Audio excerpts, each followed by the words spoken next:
hearing in the way they're talking it up. And then, like I said, when Frost even said something at the press conference about, the O-line looks good. They look a little bit different. They look a little more fired up, and the handcuffs were off.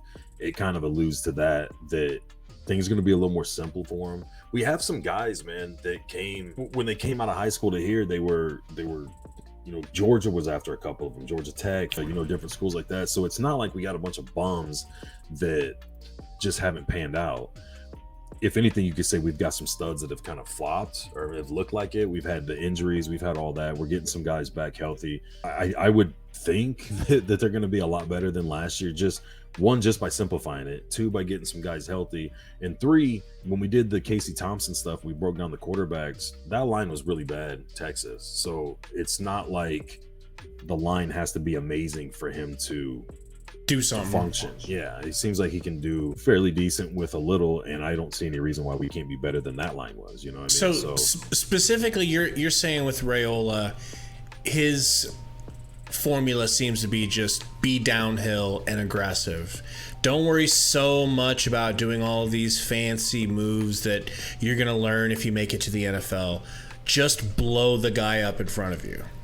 That's, from what I hear. I mean, what was he with the Bears? Like an assistant, something? Yes, just an assistant. He wasn't like the actual line coach. So it's not like they were running his scheme. So I mean, we could go back. And our offensive line sucks.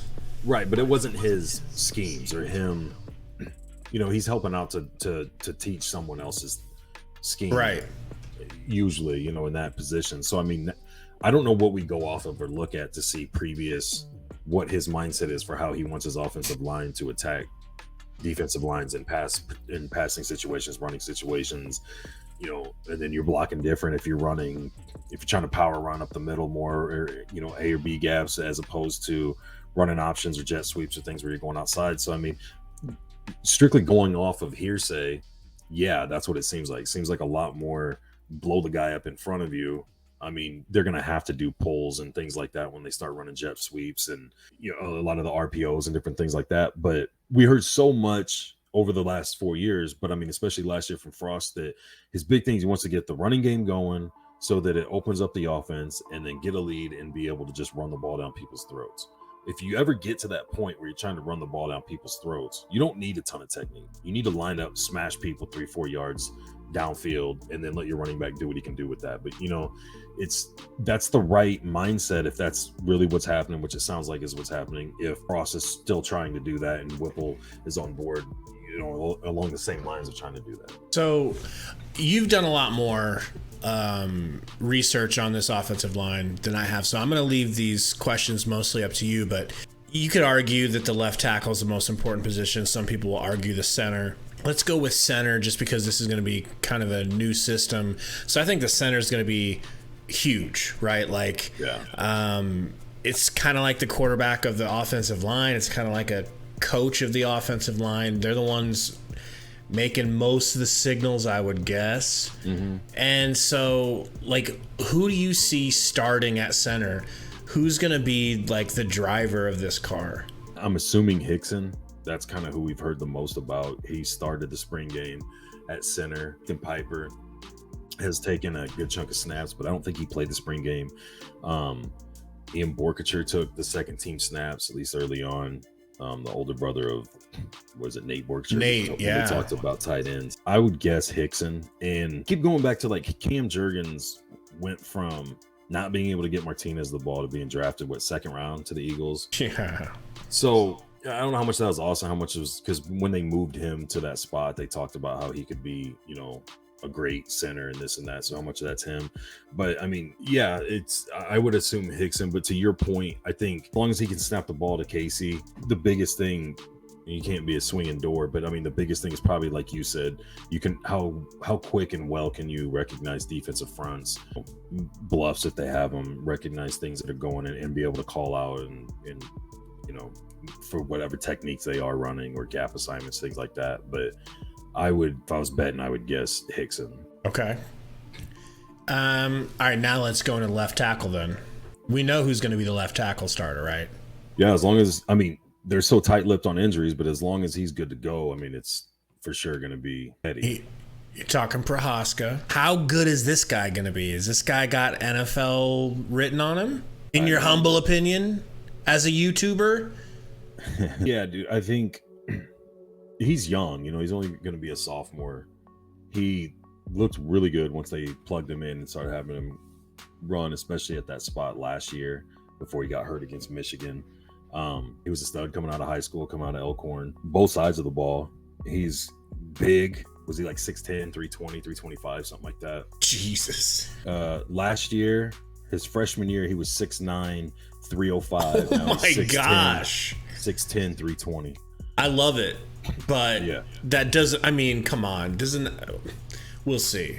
I mean, that he's coming seems off of too tall, bro. Too tall? Yeah. For what? What do you mean too tall? To be able to move your hips and swing, and I mean, that's not too big for the offensive line. Oh, you ever seen a 6'10" offensive lineman in the NFL? That's like if you've got a guy that tall that can get leverage and get under somebody, good luck. You know what I mean? Think of the leverage just by the length and the size, the height. You know what I mean? Look, I'm a dum-dum. I'm not arguing I'm right. I'm just freaked out. I'm not an offensive line guy either, but hey, that's cool. All right, we have a 6'10". Yeah, we have he's a big dude. A NBA starting center as a left tackle. That's dope. All right, moving on. There's a lot of talk about him, and he's only a sophomore, about him and Corcoran and Brock Bandel and guys like that being kind of like the leaders in the room. So I think that says a lot. You know, when you got a sophomore that's kind of one of the voices. He had that season-ending injury against Michigan last year, but he's still been like super involved. They just had maybe 2 weeks ago, they had an offensive line camp in Lincoln that Raiola coached, and there was players from all over the country and stuff that came in, and Prohaska was there with them doing stuff, you know, on the field and stuff. So he seems to like really be one of those players that's kind of side by side with the coach, you know, the position coach, right, that kind of helps get things going in the rooms when they're doing film, things like that. So I think it's done. I mean, as long as he's good to go by the start of the season, I don't see any way he's not the starting left tackle. And I think he could be, going off of like when you go back and look into these guys, you see their size, you watch some of their film, whether it was if they've already been on the team or when they came out of high school, if they're, you know, a year or two in and they didn't hardly play last year, they look good. You know, it's not like, again, I don't feel like we have a bunch of bums that we're just trying to hodgepodge and do a patchwork. So it was probably coaching. That's definitely a factor, but you also have guys at every position at every school every year that come out of high school highly sought after. I mean, look at Purdy. He was looked at pretty high, and so was Casey Thompson and stuff like that out of high school.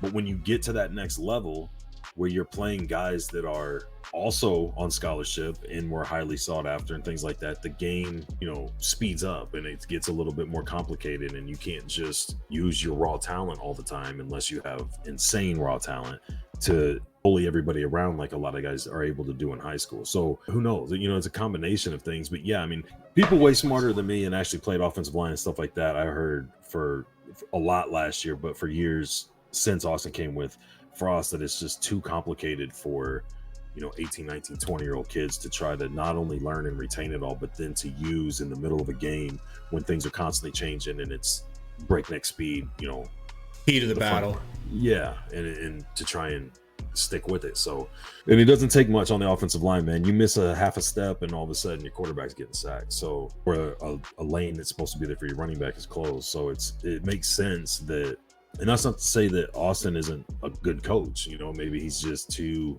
it's too much for this level, you know. So left guard, who do you see starting? So in the spring game, Norden Newelly was starting at left guard. He's obviously lost for the season because of a failed drug test. I don't know that he would have been the starter. He definitely would have gotten reps, I think, because he looked good last year too, also in that Michigan game and a couple other games. I think Henry Lutovsky, from what I've seen and read and heard, blah, blah, blah about him, I think has a real legit shot. He's 6'6", 310. He's only a sophomore. He came out of high school top 10, top 15 guard. Red shirt last year, only played in a couple games, but he looks good on film, things like that. He only played in 1 or 2 games last year, like I said. So I would like to see him at least get a decent amount of reps to see what he looks like. But with Noelle gone, you get a little thinner there. We've got some guys. I think we have a lot of depth, but not knowing 100% what you're going to get out of your center. If you've got to move a guy there, you've got some seniors, and that's the other thing. Frost kind of has his favorites, like we've talked about, and he seems to have bigger emphasis almost on trust than he does what he sees every day at practice.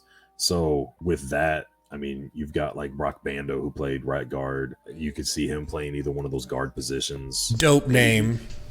Yeah, right. I could see that, with him being a senior and being there the longest. But I don't think that's going to carry as much weight with a guy like Raiola, who's coming in fresh, working with these guys. You know what I mean? I think he's going to have his guys that stand out. And I've heard a lot about Lutovsky is what they thought they were getting when they recruited him, what a lot of other schools wanted when they were trying to get him. Apparently he's like super, super tough. Like a couple people have been like, hey, he's like one of the toughest guys you'll meet, whatever. So I would really like to see him. I wouldn't be surprised if he gets a shot at it. That's probably what my pick would be. And again, what about right guard? Right guard, I would say Corcoran. Okay, Corcoran why? Looked really good last year. I think he had surgery this offseason as well, if I remember right. Yeah, him and Prohaska. He played a few different positions last year. Looked good. He was one of the constants that seemed to do well and produce when he was in there. He's another one of those guys that has been mentioned as like a leader in the offensive line room. He's young as well. He's only a sophomore. 6'6", 300. So last year he had a start at left tackle against Buffalo, and then he started at right tackle against Northwestern. Nebraska looked really good in that game. Obviously Northwestern was really bad last year. Then they moved him back for the Minnesota game. There was a lot of shuffling around there towards, I'd say about halfway through the season, and they kind of found some things that worked. Showing his versatility, looking red shirts. I mean, he's been there. He was there. He's actually been here 2 years. He was here for the COVID year, and then freshman last year, whatever, and had played in some games and was moved around, like I said. But he was a top recruit coming out of Kansas, I think it was. So, I mean, again, another guy that has a lot of potential. He's not somebody that was moved from a different position or something like that. He was looked at by other schools and things like that to play the spot. So being able to play the tackles obviously is a little tougher when you're trying to protect the edges. I wouldn't be surprised. I'm going to kind of jump ahead to the right tackle. I think the plan is to keep Bryce Benhart at right tackle, and I kind of felt bad for the dude. I feel like he was one of those guys that maybe the scheme was a problem for him, because there were some games, like his freshman year, he didn't look bad, but like he looked really bad at times last year, and he's one of the guys that he eventually got benched, and some of these guys got put in, and guys were shuffled around in other positions to try and shore up the line, because especially in past games, like anybody with a little bit of speed could just run right around him. I don't know that they kept going back to him. They moved him and did things like that. I wouldn't be surprised if they at least start the year off with him at right tackle. And that's why I say with the guys like Lutovsky and Corcoran, man, like I said, we still got, if Ethan Piper isn't taking snaps at center, he's probably going to be in the mix, getting, some rotation when guys get banged up or guys need a blow in between, long drives. Hopefully we have some long drives. But you get these guys that have played the tackle, and you put them in, it's a little easier. I don't want to say it's easier, but when you're playing the guard spot, you don't have to worry about the fast guys blowing off the side of the line, and you've got to get your feet chopping so fast to shore up. So if you've got guys that have been able and have proven they can play the tackle positions, big and physical, and you can move them into the guard, especially if they can stay healthy this year and things are simplified, that would be my deal. I'd go Prohaska, Lutovsky, Hickson, Corcoran, and Benhart. And I would say, I don't know how many people are on board with the Benhart thing. I know, like I said, that's kind of my thing where I said I kind of feel bad for the dude. I feel like it was just a side of the quarterback, which is every year that we're not good. He was like the main one taking the heat for everything. And in some situations, rightfully so. But I think new scheme with a little less thinking and just, on pass protection, stop your guy on offense or run games, go blow somebody up. I think he would be a lot better in consistency if guys can stay healthy and guys can do their job long enough to get some continuity and get some games and gel together without having to shuffle things up and move guys out of position and things like that, I think they'd be fine starting off with that 5. And we brought in 2 transfer portal guys. There's other guys that may even be the ones that actually start, but are more than capable of stepping in and starting, but definitely relieving guys during games if need be.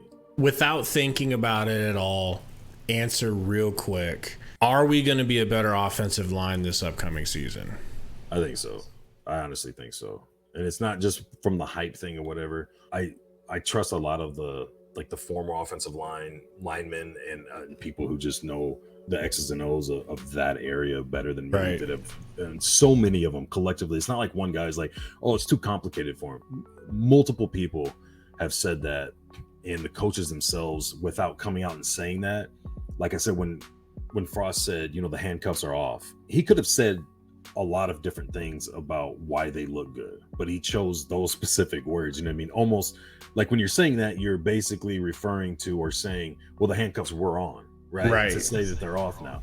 So he's alluding to it. Raiola doesn't like to talk much. I mean, he talked about that in his introduction interviews or whatever, that he's not big on talking.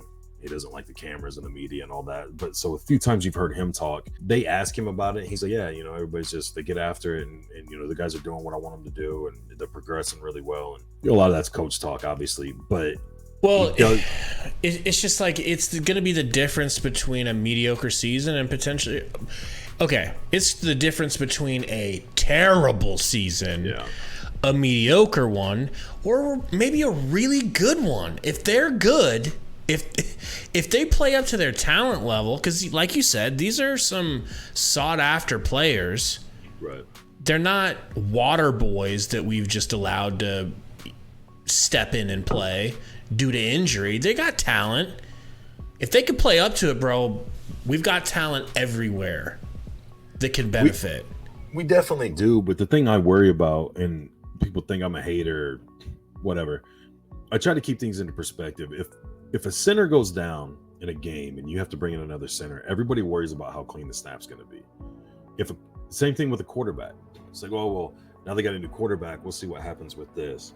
Or something happens in the offensive line. You got to bring other guys in. It's like, well, yeah, that guy's good, but it's his first time out there with those guys getting live snaps. So who knows how they're going to gel? We have all of those things coming into this year. We have guys that played in a few games last year on the offensive line that are coming back from injury. We have some guys that hardly played at all. They're going to be expected to play more important roles. We have 2 transfer portal guys, maybe 3. I can't remember. I got to go back and look. But we have guys coming in from the transfer portal that are going to be expected to play roles, at least rotation-wise. We have a new quarterback. We don't know for sure who the center is. So, I mean, yeah, they're taking snaps in practice and figuring all that stuff out. And then you have however many new receivers and things like that across the board and a new system. So it's like everything that you would kind of hold against a team. Like when you take Alabama every year, everybody just goes, Alabama's probably going to be a top team, right? The only real debate is, are they going to win it all or not? And most of the times when people say no, they're not, it's going to be because, well, their quarterback's gone and it'll depend on how this guy does.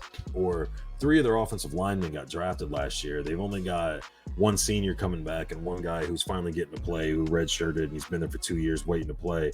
Other than that, the other 3 guys are brand new. So when you're using those things to say why Alabama probably won't win the title, and you take a bad Nebraska team and you put all of those things together, new quarterback, new system, new lineman, new center, you know what I mean? I don't care how good they are. It's going to depend on how quickly they can all adjust and gel together, understand the system, and then execute.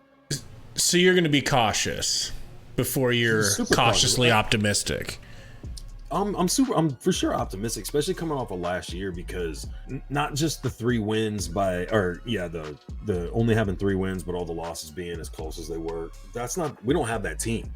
You know what I mean? That team's gone. So most of that system's gone.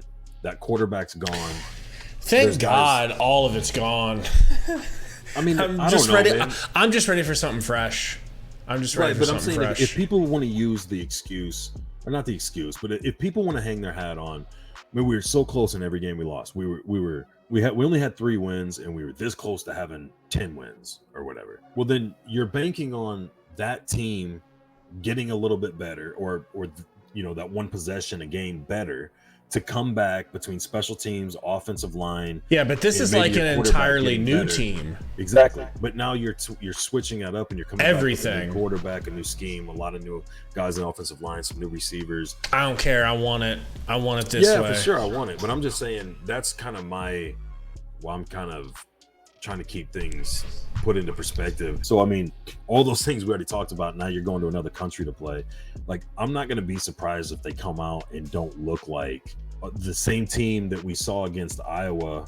I think it's going to take a while. I think people are going to have to be patient. And that's going to be tough to do, man. You get all these changes, and it's supposedly Frost had to make these changes, and he had to go get these guys out of the transfer portal and do all this because his job's on the line. Time for the system to be set so that it's game time, making sense for everybody, that people can flow with it. You can see some guys look really good in practice and don't look good in games, and vice versa.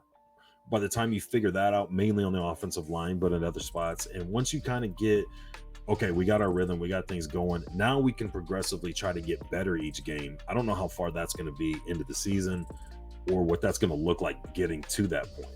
You know what I mean? Absolutely. I just think it's going to come down to our new talent is going to have to be able to live up to their name. So tell us what you guys think in the comments. The comments have been fantastic. Also, let us know who you think we didn't talk enough about offensive line wise. Is there someone that we missed? Is someone else going to actually be the starter instead? Real quick, we didn't really talk about Kevin Williams, and we didn't really talk about Anthony Hunter. Those are two of the portal guys that I think people were thinking, especially Kevin Williams is older. He's from here. He's from Omaha. He went to Colorado and played all 4 years. I think at least a lot of the people I talked to when we were getting those guys was like, all right, we're going to have, those were like fixes for the offensive line. I don't necessarily think that's the case. I think that we're going to see, to the casual fans that don't pay attention to like the offensive line and stuff, nothing wrong with that. A lot of people watch football that way. But there's going to be some new names and faces on the line, but they're not new to the team necessarily, and they previously had taken snaps. I'm saying new guys in the sense of like, okay, this is your job to lose, right? Like being handed the starting spot and being like, okay, you're either going to keep it or you're going to lose it. Where last year, after like a couple games, it was just kind of a, well, you try this spot this game, you try this spot, you do that. I think that's going to be a little bit more set. From what I heard, like when Raiola was talking the last, which was a couple months ago and things like that, I'm not hearing a lot about either one of the portal guys. They both played with the second team in the spring game. I see them being more role guys, coming in and spelling guys when drives are longer, guys get banged up. And then maybe if a guy like a Ben Hart or one of these young guys that's probably going to come into the starting spot isn't living up to what they thought he was going to do, then maybe one of those older guys, as they get more comfortable in the system and with the team and everything, start doing their thing. So that's probably a lot. People probably think they didn't talk at all about those guys, but that's kind of why. I mean, it's kind of me assuming. And like you said, Gabe, there's probably more than enough people that would disagree with the starting five that I gave. I mean, I'm not at all saying it's set. Right. Opinion. So yeah, I'd be. Those are just the kind of comments we get. So I'm interested. Yeah, I love it, man. I like hearing the other perspectives and things like that. So for sure. All right, everybody, hit the like button. Thanks for hanging out with us. Go Skurs.